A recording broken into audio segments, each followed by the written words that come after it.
मुंशी प्रेमचंद्र जी के द्वारा रचित उपन्यास गोदान का विश्व की अनेक भाषाओं में अनुवाद हो चुका है। तो आज हम लोग पढ़ने वाले हैं गोदान उपन्यास का पार्ट 1। प्रेमचंद्र गोदान, यहाँ से इसकी स्टार्टिंग होती है। होरी राम ने दोनों बैलों को सानी पानी देकर अपनी स्त्री धनिया से कहा, गोबर को ऊख गोड़ने भेज देना, मैं न जाने कब लौटूं, जरा मेरी लाठी दे दी। धनिया के दोनों हाथ गोबर से भरे थे, उपले पाथ कर आई थी। बोली, अरे कुछ रस पानी तो कर लो, ऐसी जल्दी क्या है। होरी ने अपनी झुर्रियों से भरे हुए माथे को सिकोड़ कर कहा, तुझे रस पानी की पड़ी है, मुझे यह चिंता है कि अबेर हो गई तो मालिक से भेंट न होगी। स्नान पूजा करने लगेंगे तो घंटों बैठे बीत जाएगा। इसी से तो कहती हूँ कुछ जलपान कर लो, और आज न जाओगे तो कौन हरज होगा, अभी तो परसों गए थे। तू जो बात नहीं समझती उसमें टांग क्यों अड़ाती है भाई, मेरी लाठी दे दे और अपना काम देख। यह इसी मिलते जुलते रहने का प्रसाद है। अब तक जान बची हुई है, नहीं कहीं पता न लगता कि किधर गए। गांव में इतने आदमी तो हैं, किस पर बेदखली नहीं आई, किस पर कुड़की नहीं आई। जब दूसरे के पांव तले अपनी गर्दन दबी हुई है तो उन पांवों को सहलाने में ही कुशल है। धनिया इतनी व्यवहार कुशल ना थी। उसका विचार था कि हमने जमींदार के खेत जोते हैं तो वह अपना लगान ही तो लेगा, उसकी खुशामद क्यों करे, उसके तलवे क्यों सहलाए। यद्यपि अपने विवाहित जीवन के इन 20 वर्षों में से उसे अच्छी तरह अनुभव हो गया था कि चाहे कितनी ही कतर ब्योंत करो, कितना ही पेट तन काटो, चाहे एक एक कौड़ी को दांत से पकड़ो, मगर लगान बेबाक होना मुश्किल है। फिर भी वह हार न मानती थी और इस विषय पर स्त्री पुरुष में आए दिन संग्राम छिड़ा रहता था। उसकी 6 संतानों में अब केवल 3 जिंदा हैं। एक लड़का गोबर कोई 16 साल का और 2 लड़कियां सोना और रूपा 12 और 8 साल की। 3 लड़के बचपन में ही मर गए। उसका मन आज भी कहता था अगर उनकी दवा दारू होती तो वे बच जाते, पर वह एक धेले की दवा भी न मंगवा सकी थी। उसकी ही उम्र अभी क्या थी, 36वां ही साल तो था, पर सारे बाल पक गए थे, चेहरे पर झुर्रियां पड़ गई थी, सारी देह ढल गई थी। वह सुंदर गेहुआ रंग सांवला हो गया था और आंखों से भी कम सूझने लगा था। पेट की चिंता ही के कारण तो कभी तो जीवन का सुख न मिला। इस चिरस्थायी जीर्णावस्था ने उसके आत्मसम्मान को उदासीनता का रूप दे दिया था। जिस गृहस्थी में पेट की रोटियां भी न मिले उसके लिए इतनी खुशामद क्यों। इस परिस्थिति से उसका मन बराबर विद्रोह किया करता था और 2-4 घुड़कियां खा लेने पर ही उसे यथार्थ का ज्ञान होता था। उसने परास्त होकर होरी की लाठी, मिर्जई जूते पकड़ी और तमाकू का बटुआ लाकर सामने पटक दिए। होरी ने उसकी ओर आंखें तरेर कर कहा, क्या ससुराल जाना है जो 5 पोशाक लाई है। ससुराल में भी तो कोई जवान साली सलहज नहीं बैठी है जिसे जाकर दिखाऊं। होरी के गहरे सांवले पिचके हुए चेहरे पर मुस्कुराहट की मृदुता झलक पड़ी। धनिया ने लजाते हुए कहा, ऐसे ही तो बड़े सजीले जवान हो कि साली सलहजें तुम्हें देखकर रीझ जाएंगी। होरी ने फटी हुई मिर्जई को बड़ी सावधानी से तह करके खाट पर रखते हुए कहा, तो क्या तू समझती है मैं बूढ़ा हो गया। अभी तो 40 भी नहीं हुए, मर्द 60 पर पाठे होते हैं। जाकर शीशे में मुंह देखो, तुम जैसे मर्द 60 पर पाठे नहीं होते। दूध घी अंजन लगाने तक को तो मिलता नहीं, पाठे होंगे। तुम्हारी दशा देख देख कर मैं और भी सूखी जाती हूँ कि भगवान यह बुढ़ापा कैसे कटेगा, किसके द्वार पर भीख मांगेंगे। होरी की वह क्षणिक मृदुता यथार्थ की इस आंच में जैसे झुलस गई। लकड़ी संभालता हुआ बोला, 60 तक पहुंचने की नौबत न आने पाएगी धनिया, इसके पहले ही चल देंगे। धनिया ने तिरस्कार किया, अच्छा रहने दो, मत अशुभ मुंह से निकालो। तुमसे कोई अच्छी बात भी कहे तो लगते हो कोसने। होरी लाठी कंधे पर रखकर घर से निकला तो धनिया द्वार पर खड़ी उसे देर तक देखती रही। उसके इन निराशा भरे शब्दों ने धनिया के चोट खाए हुए हृदय को आतंक में कंपन सा डाल दिया था। वह जैसे अपने नारीत्व के संपूर्ण तप और वृत्त से अपने पति को अभय दान दे रही थी। उसके अंतःकरण से जैसे आशीर्वादों का व्यूह सा निकल रहा था।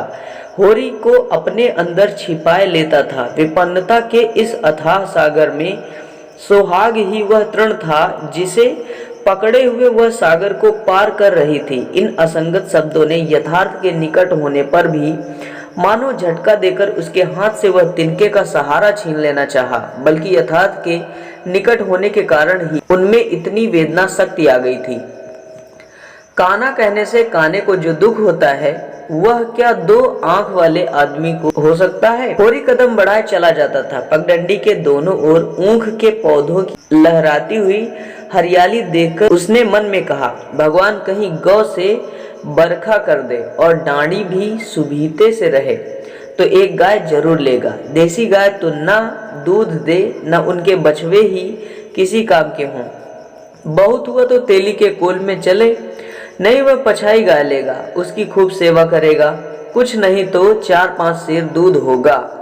गोबर दूध के लिए तरस तरस कर रह जाता है। इस उम्र में न खाया पिया तो फिर कब खाएगा। साल भर भी दूध पी ले तो देखने लायक हो जाए। बछवे भी अच्छे बैल निकलेंगे। 200 से कम की गोई न होगी। फिर गौ से ही तो द्वार की शोभा है। सवेरे सवेरे गौ के दर्शन हो जाएं तो क्या कहना। न जाने कब यह साध पूरी होगी, कब वह शुभ दिन आएगा। हर एक गृहस्थ की भांति होरी के मन में भी गौ की लालसा चिरकाल से संचित चली आती थी। यही उसके जीवन का सबसे बड़ा स्वप्न, सबसे बड़ी साध थी। बैंक सूद से चैन करने या जमीन खरीदने या महल बनवाने की विशाल आकांक्षाएं उसके नन्हे से हृदय में कैसे समाती। जेठ का सूर्य आमों के झुरमुट में से निकलकर आकाश पर छाई हुई लालिमा को अपने रजत प्रताप से तेज प्रदान करता हुआ ऊपर चढ़ रहा था और हवा में गर्मी आने लगी थी। दोनों ओर खेतों में काम करने वाले किसान उसे देखकर राम राम करते और सम्मान भाव से चिलम पीने का निमंत्रण देते थे। पर होरी को इतना अवकाश कहाँ था। उसके अंदर बैठी हुई सम्मान लालसा ऐसा आदर पाकर उसके सूखे मुख पर गर्व की झलक पैदा कर रही थी। मालिकों से मिलते जुलते रहने ही का तो यह प्रसाद है कि सब उसका आदर करते हैं। नहीं उसे कौन पूछता। 5 बीघे के किसान की बिसात ही क्या। यह कम आदर नहीं है कि 3-3, 4-4 हल वाले महतो भी उसके सामने सिर झुकाते हैं। अब वह खेतों के बीच की पगडंडी छोड़कर एक खलेटी में आ गया था, जहां बरसात में पानी भर जाने के कारण तरी रहती थी और जेठ में कुछ हरियाली नजर आती थी। आसपास के गांव की गौएं यहां चरने आया करती थी। उस समय में भी यहां की हवा में कुछ ताजगी और ठंडक थी। होरी ने 2-3 सांसें जोर से ली। उसके जी में आया कुछ देर यहीं बैठ जाए। दिन भर तो लू लपट में मरना है ही। कई किसान इस गड्ढे का पट्टा लिखाने को तैयार थे, अच्छी रकम देते थे। पर ईश्वर भला करे राय साहब का कि उन्होंने साफ कह दिया यह जमीन जानवरों की चराई के लिए छोड़ दी गई है और किसी दाम पर भी न उठाई जाएगी। कोई स्वार्थी जमींदार होता तो कहता गायें जाएं भाड़ में, हमें रुपए मिलते हैं, क्यों छोड़े। पर राय साहब अभी तक पुरानी मर्यादा निभाते आते हैं। जो मालिक प्रजा को न पाले वह भी कोई आदमी है। सहसा उसने देखा भोला अपनी गाय लिए इसी तरफ चला आ रहा है। भोला इसी गांव से मिले हुए पुरवे का ग्वाला था और दूध मक्खन का व्यवसाय करता था। अच्छा दाम मिल जाने पर कभी कभी किसानों के हाथ गाय बेच भी देता था। होरी का मन उन गायों को देखकर ललचा गया। अगर भोला वह आगे वाली गाय उसे दे तो क्या कहना, रुपए आगे पीछे देता रहेगा। वह जानता था घर में रुपए नहीं है, अभी तक लगान नहीं चुकाया जा सका। विशेषर शाह का देना भी बाकी है, जिस पर आने रुपए का सूद चढ़ रहा है। लेकिन दरिद्रता में जो एक प्रकार की अदूरदर्शिता होती है, वह निर्लज्जता जो तकाजे, गाली और मार से भी भयभीत नहीं होती, उसने उसे प्रोत्साहित किया। बरसों से जो साध मन को आंदोलित कर रही थी, उसने उसे विचलित कर दिया। भोला के समीप जाकर बोला, राम राम भोला भाई, कहो क्या रंग ढंग है। सुना अब की मेले से नई गाय लाए हो। भोला ने रुखाई से जवाब दिया। होरी के मन की बात उसने ताड़ ली थी। हाँ, 2 बछिया और 2 गाय लाया। पहले वाली गाय सब सूख गई थी, बधी पर दूध न पहुँचे तो गुजर कैसे हो। होरी ने आने वाली गाय के पुट्ठे पर हाथ रखकर कहा, दुधार तो मालूम होती है, कितने में ली। भोला ने सान जमाई। अब की बाजार बड़ा तेज रहा महतो, इसके 80 रुपए देने पड़े। आंखें निकल गई। 30-30 रुपए तो दोनों कलोरों के दिए। 30 पर गाहक रुपए का 8 सेर दूध मांगता है। बड़ा भारी कलेजा है तुम लोगों का भाई, लेकिन फिर लाए भी तो वह माल की यहाँ 10-5 गांव में तो किसी के पास नहीं निकलेगी नहीं। भोला पर नशा चढ़ने लगा। बोला, राय साहब इसके 100 रुपए देते थे, दोनों कलेरों के 50-50 रुपए, लेकिन हमने न दिए। भगवान ने चाहा तो 100 रुपए इसी बयान में पीट लूंगा। इसमें क्या संदेह है भाई, मालिक क्या खा के लेंगे? नजराने में मिल जाए तो भले ले ले। यह तुम्ही लोगों का गुर्दा है कि अंजलि भर रुपए तकदीर के भरोसे गिन देते हो। यही जी चाहता है कि इसके दर्शन करता रहूं। धन्य है तुम्हारा जीवन कि गौओं की इतनी सेवा करते हो। हमें तो गाय का गोबर भी मैसर नहीं। गिरस्त के घर में एक गाय भी ना हो तो कितनी लज्जा की बात है। साल के साल बीत जाते हैं, गोरस के दर्शन नहीं होते। घरवाली बार बार कहती है, बोला भैया से क्यों नहीं कहते? मैं कह देता हूँ, कभी मिलेंगे तो कहूँगा। तुम्हारे स्वभाव से बड़ी प्रसन्न रहती है। कहती है, ऐसा मर्द ही नहीं देखा कि जब बातें करेंगे नीची आंखें करके कभी सिर नहीं उठाते। भोला पर जो नशा चढ़ रहा था उसे इस भरपूर प्याले ने और गहरा कर दिया।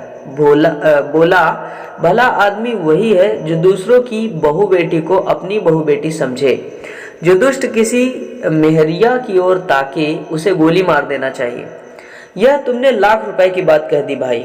बस सज्जन वही जो दूसरों की आबरू को अपनी आबरू समझे। जिस तरह मर्द के मर जाने से औरत अनाथ हो जाती है, उसी तरह औरत के मर जाने से मर्द के हाथ पांव टूट जाते हैं। मेरा तो घर उजड़ गया है महतो, कोई एक लोटा पानी देने वाला भी नहीं है। गत वर्ष भोला की स्त्री लू लग जाने से मर गई थी, यह होरी जानता था। लेकिन 50 बरस का खंखड़ भोला भीतर से इतना स्निग्ध है, वह न जानता था स्त्री की लालसा उसकी आंखों में सजल हो गई थी। होरी को आसन मिल गया, उसकी व्यवहारिक कृषिक वृद्धि सजग हो गई। पुरानी मसल झूठी थोड़ी है, बिन घरनी घर भूत का डेरा। कहीं सगाई नहीं ठीक कर लेते? ताक में हूँ महतो, पर कोई जल्दी फंसता नहीं। 150 खर्च करने को भी तैयार हूँ, जैसी भगवान की इच्छा। अब मैं भी फिर्क में रहूंगा, भगवान चाहेंगे तो जल्दी घर बस जाएगा। बस यही समझ लो कि उबर जाऊंगा भैया। घर में खाने को भगवान का दिया बहुत है, 4 पसेरी रोज दूध हो जाता है, लेकिन किस काम का? मेरे ससुराल में एक मेहरिया है, 3-4 साल हुए उसका आदमी उसे छोड़कर कलकत्ते चला गया। बेचारी पिसाई करके गुजर कर रही है। बाल बच्चा भी कोई नहीं, देखने सुनने में अच्छी है, बस लक्ष्मी समझ लो। भोला का सिकुड़ा हुआ चेहरा जैसे चिकना गया। आशा में कितनी सुधा है। बोला, अब तो तुम्हारा ही आसरा है महतो, छुट्टी हो तो चलो एक दिन देख आए। मैं ठीक ठाक करके तब तुमसे कहूँगा। बहुत उतावली करने से भी काम बिगड़ जाता है। जब तुम्हारी इच्छा हो तब चलो, उतावली काहे की? इस कबरी पर मन ललचाया हो तो ले लो। यह गाय मेरे मान की नहीं है दादा, मैं तुम्हें नुकसान नहीं पहुंचाना चाहता। अपना धर्म यह नहीं कि मित्रों का गला दबाएं। जैसे इतने दिन बीते हैं वैसे और भी बीत जाएंगे। तुम तो ऐसी बातें करते हो होरी जैसे हम तुम 2 हैं। तुम गाय ले जाओ, दाम जो चाहे देना। जैसे मेरे घर रही वैसे तुम्हारे घर रही। 80 रुपए में ली थी, तुम 80 रुपए ही दे देना, जाओ। लेकिन मेरे पास नगद नहीं है दादा, समझ लो। तो तुमसे नगद मांगता कौन है भाई? होरी की छाती गज भर की हो गई। 80 रुपए में गाय महंगी न थी। ऐसा अच्छा डील डॉल दोनों जून में 6-7 सेर दूध, सीधी ऐसी कि बच्चा भी दूध ले। इसका तो एक एक बाछा 100-100 का होगा। द्वार पर बंधेगी तो द्वार की शोभा बढ़ जाएगी। उसे अभी कोई 400 रुपए देने थे, लेकिन उधार को वह एक तरह से मुफ्त समझता था। कहीं भोला की सगाई ठीक हो गई तो 1-2 साल तो वह बोलेगा भी नहीं। सगाई ना भी हुई तो होरी का क्या बिगड़ता है, यही तो होगा। भोला बार बार तगादा करने आएगा, बिगड़ेगा, गालियां देगा, लेकिन होरी को इसकी ज्यादा शर्म ना थी। इस व्यवहार का वह आदी था। कृषक के जीवन का तो यह प्रसाद है। भोला के साथ वह छल कर रहा था और यह व्यापार उसकी मर्यादा के अनुकूल था। अब भी लेन देन में उसके लिए लिखा पढ़ी होने और न होने में कोई अंतर न था। सूखे बूढ़े की विपदाएं उसके मन को भी बनाए रहती थी। ईश्वर का रौद्र रूप सदैव उसके सामने रहता था, पर यह छल उसकी नीति में छल न था। यह केवल स्वार्थ सिद्धि थी और यह कोई बुरी बात न थी। इस तरह का छल तो वह दिन रात करता रहता था। घर में 2-4 रुपए पड़े रहने पर भी महाजन के सामने कस्में खा जाता था कि 1 पाई भी नहीं है। सन को कुछ गीला कर देना और रुई में कुछ बिनौले भर देना उसकी नीति में जायज था।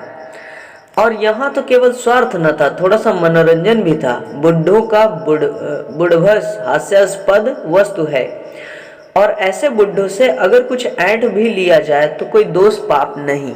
भोला ने गाय की पगहिया होरी के हाथ में देते हुए कहा, ले जाओ महतो, तुम भी याद करोगे। ब्याते ही 6 सेर दूध ले लेना। चलो मैं तुम्हारे घर तक पहुंचा दूं। शायद तुम्हें अनजान समझकर रास्तों में कुछ दिक करे। अब तुमसे सच कहता हूँ, मालिक 90 रुपए देते थे, पर उनके यहाँ गऊओं की क्या कदर। मुझसे लेकर किसी हाकिम हुक्काम को दे देते। हाकिम को गऊओं की सेवा से मतलब, वह तो खून चूसना भर जानते हैं। जब तक दूध देती रखते, फिर किसी के हाथ बेच देते। किसके पल्ले पड़ती कौन जाने। रुपया ही सब कुछ नहीं है भैया, कुछ अपना धर्म भी तो है। तुम्हारे घर आराम से रहेगी तो यह न होगा कि तुम आप खाकर सो रहो और गऊ भूखी खड़ी रहे। उसकी सेवा करोगे, चुमकारोगे, गऊ हमें आशीर्वाद देगी। तुमसे क्या कहूँ भैया, घर में चुंगल भर भी भूसा नहीं रहा। रुपए सब बाजार में निकल गए। सोचा था महाजन से कुछ लेकर भूसा ले लेंगे, लेकिन महाजन का पहला ही नहीं चुका। उसने इनकार कर दिया। इतने जानवरों को क्या खिलावें, यही चिंता मारे डालती है। चुटकी चुटकी भर खिलाऊं तो मन भर रोज का खर्च है। भगवान ही पार लगाए तो लगी। होरी ने सहानुभूति के स्वर में कहा, तुमने हमसे पहले क्यों नहीं कहा, हमने 1 गाड़ी भूसा बेच दिया। भोला ने माथा ठोककर कहा, इसीलिए नहीं कहा भैया कि सबसे अपना दुख क्यों रोऊं। बांटता कोई नहीं, हंसते सब हैं। जो गायें सूख गई हैं उनका गम नहीं, पत्ती सत्ती खिलाकर जिला लूंगा। लेकिन अब यह तो रातिब बिना नहीं रह सकती। हो सके तो 10-20 रुपए भूसे के लिए दे दो। किसान पक्का स्वार्थी होता है, इसमें संदेह नहीं। उसकी गांठ से रिश्वत के पैसे बड़ी मुश्किल से निकलते हैं। भाव ताव में भी वह चौकस होता है। ब्याज की एक पाई छुड़ाने के लिए वह महाजन की घंटों चिरौरी करता है। जब तक पक्का विश्वास न हो जाए वह किसी के फुसलाने में नहीं आता। लेकिन उसका संपूर्ण जीवन प्रकृति से चिरस्थायी सहयोग है। वृक्षों में फल लगते हैं, उन्हें जनता खाती है। खेती में अनाज होता है, वह संसार के काम आता है। गाय के थन में दूध होता है, वह खुद पीने नहीं जाती, दूसरे ही पीते हैं। मेघों से वर्षा होती है, उससे पृथ्वी तृप्त होती है।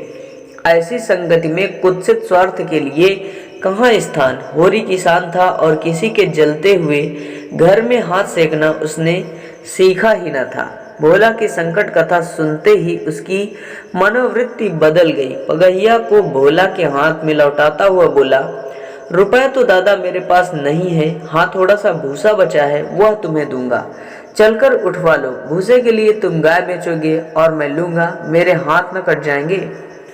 भोला ने आर्द कंठ से कहा, तुम्हारे बैल भूखों न मरेंगे। तुम्हारे पास भी ऐसा कौन सा बहुत सा भूसा रखा है। नहीं दादा, अब की भूसा अच्छा हो गया था। मैंने तुमसे नाहक भूसे की चर्चा की, तुम न कहते और पीछे से मुझे मालूम होता तो मुझे बड़ा रंज होता कि तुमने मुझे इतना गैर समझ लिया। अवसर पड़ने पर भाई की मदद भाई भी न करे तो काम कैसे चले। मुदा यह गाय तो लेते जाओ। अभी नहीं दादा, फिर ले लूंगा। तो भूसे के दाम दूध में कटवा लेना। होरी ने दुखित स्वर में कहा, दाम कौड़ी की इसमें कौन बात है दादा, मैं 1-2 जून तुम्हारे घर खा लूं तो तुम मुझसे दाम मांगोगे, लेकिन तुम्हारे बैल भूखों मरेंगे कि नहीं, भगवान कोई न कोई सबेल निकालेंगे ही। आषाढ़ सिर पर है, कड़वी बोलूंगा, मगर यह गाय तुम्हारी हो गई। जिस दिन इच्छा हो आकर ले जाना। किसी भाई का नीलाम पर चढ़ा हुआ बैल लेने में जो पाप है वह इस समय तुम्हारी गाय लेने में है। होरी में बाल की खाल निकालने की शक्ति होती तो वह खुशी से गाय लेकर घर की राह लेता। भोला जब नकद रुपए नहीं मांगता तो स्पष्ट था कि वह भूसे के लिए गाय नहीं बेच रहा था, बल्कि इसका कुछ और आशय है। लेकिन जैसे पत्तों के खड़कने पर घोड़ा अकारण ही ठिठक जाता है और मारने पर भी आगे कदम नहीं उठाता, वही दशा होरी की थी। संकट की चीज लेना पाप है, यह बात जन्मांतरों से उसकी आत्मा का अंश बन गई थी। भोला ने गदगद कंठ से कहा, तो किसी को भेज दूं भूसे के लिए? होरी ने जवाब दिया, अभी मैं राय साहब की ड्योढ़ी पर जा रहा हूँ, वहां से घड़ी भर में लौटूंगा, तभी किसी को भेजना। भोला की आंखों में आंसू भर आए। बोला, तुमने आज मुझे उबार लिया होरी भाई। मुझे अब मालूम हुआ कि मैं संसार में अकेला नहीं हूँ, मेरा भी कोई हेतु है। एक क्षण के बाद उसने फिर कहा, उस बात को भूल न जाना। होरी आगे बढ़ा तो उसका चित्त प्रसन्न था, मन में एक विचित्र स्फूर्ति हो रही थी। क्या हुआ, 10-5 मन भूसा चला जाएगा, बेचारे को संकट में पड़कर अपनी गाय तो न बेचनी पड़ेगी। जब मेरे पास चारा हो जाएगा तब गाय खोल लाऊंगा। भगवान करे मुझे कोई मिहरिया मिल जाए, फिर तो कोई बात ही नहीं। उसने पीछे फिरकर देखा, कबरी गाय पूंछ से मक्खियां उड़ाती, सिर हिलाती, मस्तानी मंद गति से झूमती चली जाती थी, जैसे बांदियों के बीच में कोई रानी हो। कैसा शुभ होगा वह दिन जब यह कामधेनु उसके द्वार पर बनेगी। सेमरी और बेलारी दोनों अवध प्रांत के गांव हैं। जिले का नाम बताने की कोई जरूरत नहीं। होरी बेलारी में रहता है, राय साहब अमरपाल सिंह सेमरी में। अब दोस्तों हम लोग ये पार्ट दूसरा अगले पार्ट में पढ़ेंगे। तो हम लोगों ने पार्ट 1 खत्म कर लिया है, तो मिलेंगे अगले वीडियो के साथ। Bye bye, take care.